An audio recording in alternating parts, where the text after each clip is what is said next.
আমার মেয়েকে তিলে তিলে ক্ষয় করেছে, আমার মেয়েকে তিলে তিলে ক্ষয় করেছে আলভির মা। ছোট পর্দার জনপ্রিয় অভিনেতা জাহের আলভির স্ত্রী ইফরা ইবনাত ইকরা আত্মহত্যা করেছেন। এই খবরে স্তম্ভিত বাকরুদ্ধ সবাই। ভেরি গুড ফ্রেন্ডস, ভাইয়া ভাবে আমরা তিনজন একসাথে বেড়ে উঠছি আর কি।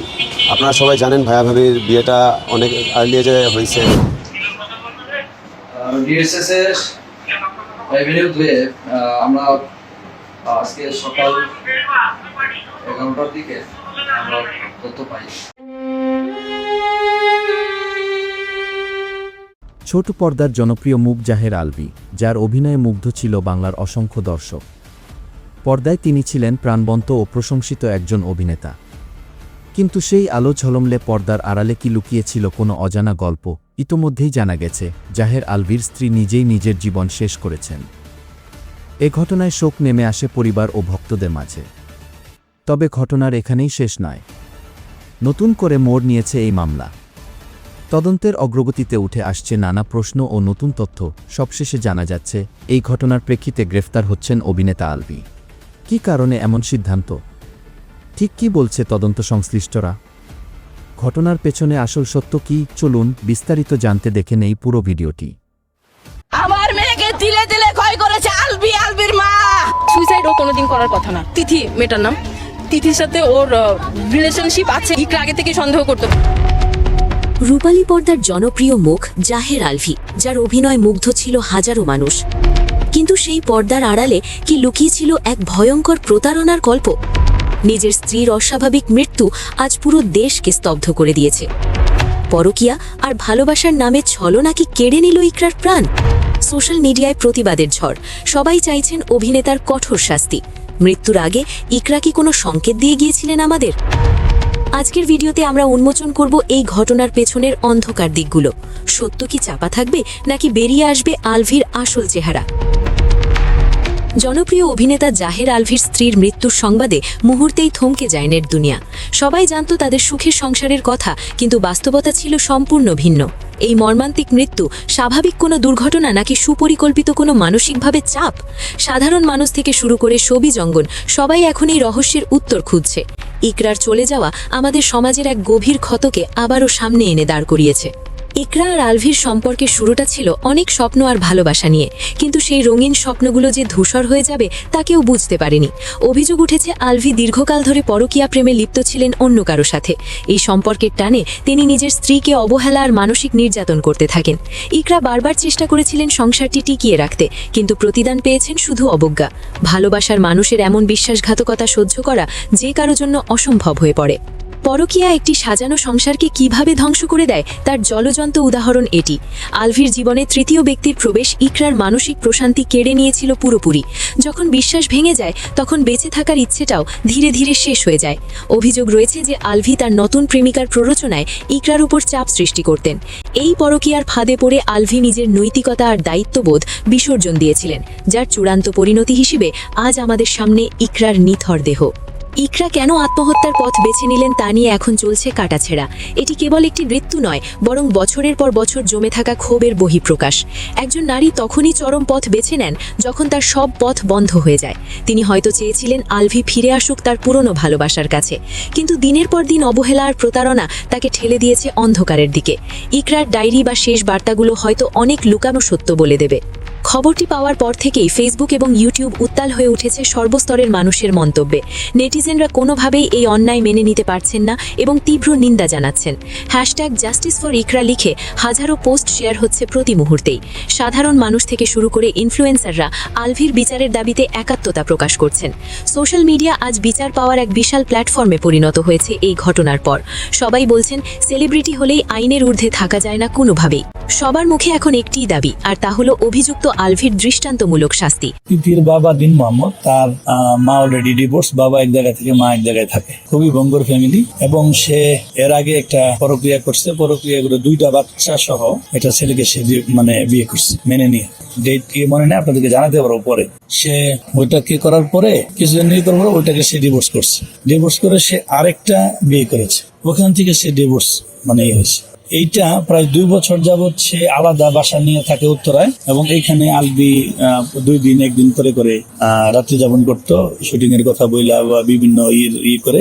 আমি 2000 সন থেকে মিডিয়াতে জড়িত, আমি অভিনয়ের সাথে জড়িত। আমার যারা ফ্রেন্ড সার্কেল আছে, পরিচালকেরা সবাই আমার ফ্রেন্ড, প্রচুর আর্টিস্ট আমার খুব কাছের, তারা সকল তথ্যই দিত আমাকে যে এই বিষয়ে। এবং একজন কালকে বলেই ফেলেছে যে তোমাকে যে তথ্যগুলো দিয়েছিলাম তোমাদের উচিত ছিল যে আগে থেকে জিডি করা। তো যাই হোক, আমরা জিডি করতে পারি নাই শুধু ইকরার এই দৃঢ় মনোবল মানসিকতার জন্য। সে বলতো আমাদেরকে যে এই তো মিডিয়া এখন কি করবা, এরকম করলে তো হয়, কারণ হয় সেপারেট নয় একসাথে থাকা। সেই একসাথে থাকাটার অনেক চেষ্টা সে করেছে। এবং কালকে পর্যন্ত যেটা হয়েছে, যে পোস্টার উপরে বেশ করে সে মানে আত্মহত্যাটা করেছে, এটা তো আপনারা মনে হয় দেখেছে। সেটা সে যখন করেছে পোস্টটা, এবং আরেকটা পোস্ট করছে, এটি কি পেয়েছেন আপনারা, যে ভুল হলে এটা, তো এই কমেন্টে করেছে। তখন সে যেতে চেয়েছিল, যখন সে জেনেছে যে ও মানে নেপালে আছে, শিবা শানু ওরা এটার হ্যাঁ, তো ওরাও এখানে আছে, এবং তখন সে যেতে চেয়েছে মূলত। ওখানে আমি যাব, যারা স্টেশন করে ছিল স্টেশন বলছে যে তোমার বসকে বলো আমি যাব। পরে যখন মানা করার পরে সে মানে আরো ভিডিও কলে রাগারাগি করার পরেই মূলত এই ঘটনা ঘটেছে। 2 জন অ্যাসিস্ট্যান্ট ছিল, কাজের লোক ছিল, বাচ্চা ছিল, বাচ্চাকে আলাদা বলছে নাস্তা দাও, সেই রুমে লক করে দিয়া। তিথির বাবা দিন মোহাম্মদ, তার মা অলরেডি ডিভোর্স, বাবা এক জায়গায় থেকে মা এক জায়গায় থাকে, খুবই ভঙ্গুর ফ্যামিলি। এবং সে এর আগে একটা অ্যাকচুয়ালি মানে ইকরার বিয়ের পর থেকে মানে এতটা শত্রু ছিল, এবং ইকরার প্রতি ইকরাকে মেরে ফেলাই তার একটা মানে টেন্ডেন্সির মতো। কেন আমি বলি আপনাকে, আলবির সাথে সে ঝগড়া ফেসাদ করে এরকম হয়তো যে আলবি আমার ছেলে না। এটা বিয়ের অনুষ্ঠানে একজন পরিচালকও সাক্ষী আছে, যে পরিচয় করে দিয়েছে যে এটা আমার মা। যেহেতু বিয়ের অনুষ্ঠানটা গেছে, সে ওখানে বলে হয়েছে যে আমি ওর মা না, ও আমার ছেলে না। আর একাধিকবার এগুলো ফোনে রেকর্ডিং গুলো সবই আছে আমার। তো এরপরে সে আর মহিলাটার কোনো মানে চরিত্রের কোনো নাই, এরকম যে একটু আগে সে যার সাথে সে কথা বলে, একটু পরেই সে আবার মিলে যাচ্ছে বা অন্যরকম কথা বলতেছে, যার কারণে তার চরিত্রের একটা সুনির্দিষ্ট যে বেজ আছে, লিমিটেশন আছে, এরকম নাই। তো পরে সেখানে সে এরকম অকথ্য নির্যাতন, এবং নির্যাতনের পরিপ্রেক্ষিতে বাধ্য হয়েছে বাসা চেঞ্জ করতে। বাসা কিন্তু চেঞ্জ করতে বাধ্য হয়েছে, আলাদা নিয়েছে। এবং আলবি তার মায়ের এই অ্যাটিটিউডের কারণে মার প্রতি প্রচন্ড ক্ষিপ্ত ছিল। মা যে নানান ধরনের মানে অত্যাচার করে, মেনে নেয় না, মিথ্যাচার করে, আর ও তো অন্যরকম ছিল মহিলাটা। যাই হোক, তো এখন সে যে জিনিসটা করছে সেটা হলো যে ওখান থেকে সে সব ধরনের মডিফিকেশন এবং প্রক্রিয়ার মধ্যে রাখতো। মানে কিভাবে সে বাসা চেঞ্জ করে আসছে, তবুও সে কিন্তু ছাড়ে নাই, তার মানে বাসা কাছাকাছি নিছে। মানে তার কথা হচ্ছে যে তাকে দিতে হবে, শাস্তি দিতে হবে। এই পরিপ্রেক্ষিতে দীর্ঘদিনই তার একটা প্রক্রিয়া এটা, এবং সেই প্রক্রিয়া অনুসারে সে 10:30টার সময় যখন সে আত্মহত্যা করে, নিচে লোক ছিল, বাড়িওয়ালারা যে স্টেটমেন্ট দিচ্ছে যে না, আমাদেরকে পরে আইসা তারা 2টা হসপিটালে নিছে। 10:30টার সময় যদি সে আমাদেরকে বলতো, বা আমরা আমাদের কাছাকাছি আমাদের অনেক আত্মীয় স্বজন ছিল, আমার ফ্রেন্ড সার্কেল ছিল, আমার নাম্বার তার সাথে দীর্ঘদিনের, সে বলে যে আমার সাথে তো কারো নাম্বার নাই, মিথ্যাচার করছে, আমার ছোট ভাইকে কল দিছে, কারণ আমার সাথে কল দিলে সে আমি বিরোধে পড়বে, সেই কারণে আমার ছোট ভাইকে কল দিছে, আমাকে কল দেন, আমার তো কারো নাম্বার নাই, আপনাকে জানাইলাম। অথচ তার সাথে কিন্তু আমার বুধবার বৃহস্পতিবারের কথা হয়েছে, কারণ ও তো ইন্স্যুরেন্সের চাকরি করে, আমি তাকে কিছু ইন্স্যুরেন্স দিয়েছি এই পরিপ্রেক্ষিতে, কিন্তু সে বলছে মিথ্যাচার করছে। আমি যখন তাকে ফোন করার পরে ভাই ইকরা তো নাই, মানে বিষয়টা এরকম হয়েছে যে বাসায় না থাকলে যে ধরনের অ্যাটিটিউডটা হয়, কথাবার্তার মানুষের ন্যূনতম একটা মানুষ যে বোঝা যায় যে একটা সামাজিক বা মানসিক হ্যাঁ, এই ওই রকমই কিন্তু বোঝা যায় না তার অ্যাটিটিউডে। এই শাশুড়ি আমি যখন ফোন করে বলছি যে ভাই ইকরা তো নাই, মানে যে বাসায় নাই আর কি, বেড়াইতে গেছে, এরকম একটা অ্যাটিটিউড তার। তো আমি তাকে আর কিছু বলি নাই যে ওকে আমার যাওয়ার তো চলে গেছে। অ্যাসিস্ট্যান্টরাই হসপিটালে কারা নিয়ে গেছে, ও বলেছে, ওর মা বলেছে যে তার ছেলে নিয়ে গেছে, কিন্তু আর ছোট ভাই নেহাল নিয়ে গেছে, কিন্তু বাড়িওয়ালা বলছে যে নিয়ে গেছে হচ্ছে তার অ্যাসিস্ট্যান্টরা করলে আগে এক হসপিটালে, পরে আরেক হসপিটালে। যখন মৃত্যু নিশ্চিত হয়েছে তখন তারা এই নিয়ে গেছে। লাইট টাইমে নিয়ে গেলে কিছু করা যেত, এবং লাইট টাইমে যদি তারা সঠিক হসপিটাল, অর্থাৎ বাড়িওয়ালার যারা এত ব্রিগেডিয়ার বা কর্নেল ওদেরকে যদি প্রথমে তারা নিউজটা করতো, তাহলে হয়তো বা তাদেরকে সাথে নিয়ে গেলে যে কোনো হসপিটাল এটা রিসিভ করতে বাধ্য হতো, কিন্তু তারা সেটা করেন। ইসলামিয়া হসপিটাল বলছে যে এটা মারাত্মক, আপনারা কর্মিটলা নিয়ে দেন। এই ইসলামিয়া হসপিটালের প্রতি আমার একটা ক্ষোভ আছে যে তারা যদি ওটা করতে নাই পারে, তাহলে কেন হসপিটাল, মানে এটা কেন? ভাবি আর আমি মানে খুবই ক্লোজ ফ্রেন্ড ছিলাম বিগত 10-15 বছর ধরে, ভেরি গুড ফ্রেন্ডস। ভাইয়া ভাবি আমরা 3জন একসাথে বেড়ে উঠছি আর কি। আপনারা সবাই জানেন ভাইয়া ভাবির বিয়েটা অনেক আর্লি এজে হয়েছে। অভিযোগের বিষয়টা আমি যদি কথা বলতে চাই, আসলে টু বি ভেরি অনেস্ট, মিডিয়ার জিনিসপত্র নিয়ে আমি পার্টিকুলারলি কোনো কিছু তো কোনো মাথা ঘামাই না, টু বি ভেরি অনেস্ট। এই বিষয়গুলো, এই অভিযোগের বিষয়গুলো ভাইয়া দেশে আসতেছে ইনশাল্লাহ, ভাইয়ার সাথে আপনারা কথা বলবেন, আই গেস আপনারা ক্লিয়ার একটা ভিশন পাবেন। এখানে এক একজনের মুখ থেকে এক কথা শুনলে না জিনিসটা মানে জগাখুচি হয়ে যাচ্ছে আর কি। আমি আমার ফ্যামিলি আমরা সবাই অনেক দুঃখিত, to be very honest, because জিনিসটা খুবই আনএক্সপেক্টেড ছিল। আর bhabhi was like a second mother to me.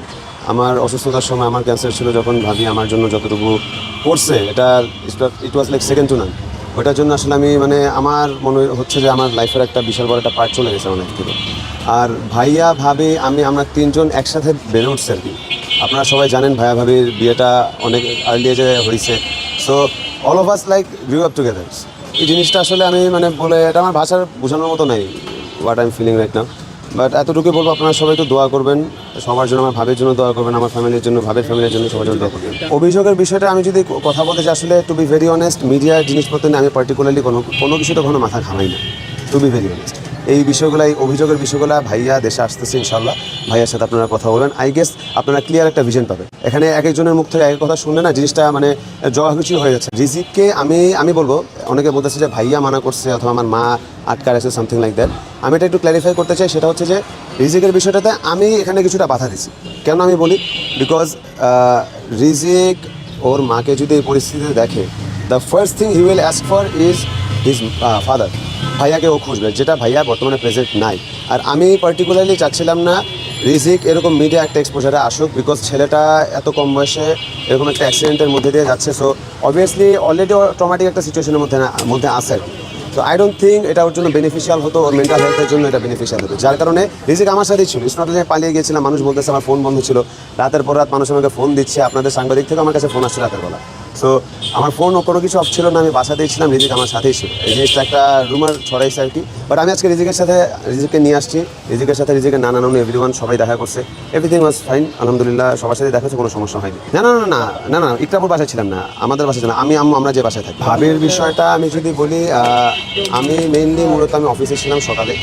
Office থেকে আমি জানতে আমার কাছে ফোন আসে যে একটু সমস্যা হয়েছে, একটু যোগাযোগ করে যাও যে ভাবি কোথায় আছে না আছে। আমাকে তখনও পুরোপুরি জানানো হয়নি যে ভাবির কন্ডিশন কি, অথবা অ্যাকচুয়ালি এরকম সুসাইডাল কোনো কিছু হয়েছে নাকি। তো আফটার দ্যাট আমি ওদের যে কেয়ারটেকার পিএস যারা আছে ওদের সাথে আমি ফোন দিয়ে যোগাযোগ করি যে তোমরা কোথায় আসছো, কাহিনী কি।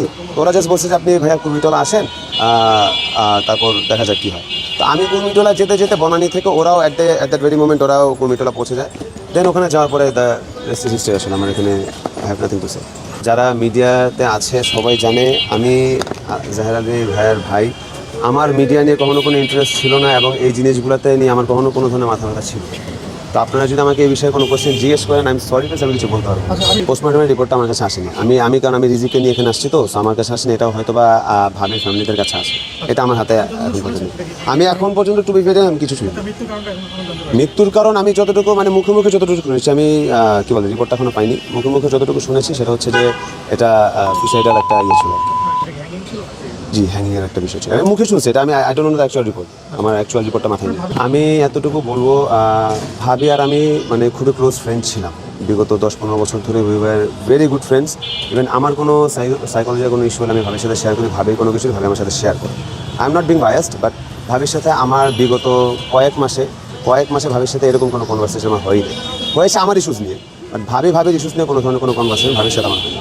আমি এতটুকুই জাস্ট জানি যে ভাইয়া শুটিংয়ে আছে, নেপালে শুটিংয়ে গিয়েছে। গতকালকে ওর শুটিং ব্যাক আপ হয়ে গেছে আমি যতটুকু শুনেছি। ও আজকে ঢাকা ব্যাক করতেছে ইনশাল্লাহ। আমি আসলে এই বিষয়টাতে ভাইয়ার বিষয়টাতে আমি। তো প্রিয় দর্শক, আজকের এই বিশ্লেষণ হতে আপনারা কি বুঝতে পেরেছেন?